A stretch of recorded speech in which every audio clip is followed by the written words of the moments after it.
Alright, chess fanatics, buckle up. We're diving into a game that proves even the greatest attacking geniuses can be outmaneuvered. Today, we're looking at a stunning encounter from 1988. Kozul versus the legendary Mikhail Tal, the magician from Riga himself. And guess what? Kozul won. But it wasn't a tactical brawl in Tal's style. Oh no, this was a slow, agonizing squeeze that left Tal gasping for air.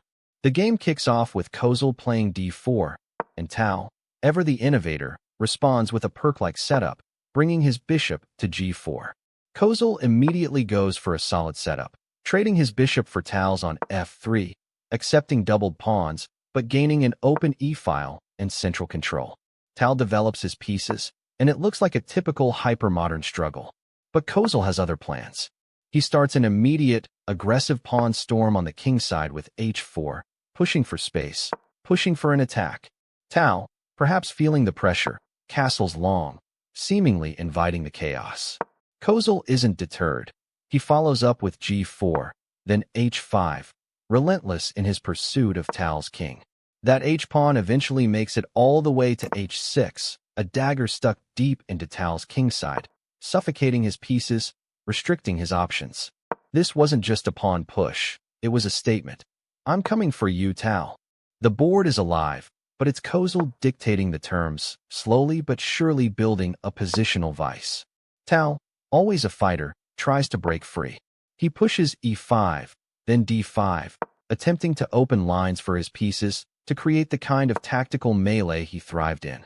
It's a classic Tal gambit. Throw caution to the wind, create complications. But Kozul, cool as ice, meets these aggressive moves with precision. He simplifies the center, and here's where the critical moment really kicks in. Tal's attempt to create counterplay with d5 allows Kozul to bring his rook to the c-file with rfc1+. This move is a game-changer. It exposes Tal's king even further, making his long-castled position look less like a fortress and more like a target. Tal's pieces, despite his efforts, just can't get coordinated. The central exchanges that follow, particularly the knight trade on d4, leave Tal with an isolated pawn and a king that feels increasingly naked. Tal's king, already exposed by Kozul's h-pawn, now faces threats from the c-file. The magician from Riga is struggling to find a spell that works, his usual attacking flair turning into a desperate defense against Kozul's relentless, systematic pressure. He tried to unleash his inner storm, but Kozul had built an unbreachable levee. From here, Kozul doesn't let up. He systematically dismantles Tal's position. His queen enters the fray, swinging from c2 to c4, then c3, relentlessly probing, relentlessly attacking. Kozul pushes a5, busting open the queenside and creating even more weaknesses. Then comes the devastating rook sacrifice on d8, rxd8+. Tal is forced to recapture, and suddenly, Kozul's queen and rook are unleashed. The queen becomes a predator, hunting Tal's king across the board. qg7, then qxh7, then qxg6. Tal's king is forced to dance a desperate jig, with no safe squares, no escape. His pieces are scattered, helpless. In the end, after a final, desperate check from Tal, Kozul simply moves his king to h2, safely out of reach, and Tal resigns. It's a quiet end to a crushing performance.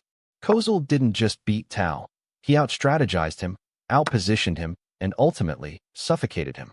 A masterclass in strategic aggression against one of the greatest attacking players of all time. What an incredible game, right? Kozul shows us that sometimes, the most deadly attack isn't a sudden explosion, but a slow, suffocating squeeze.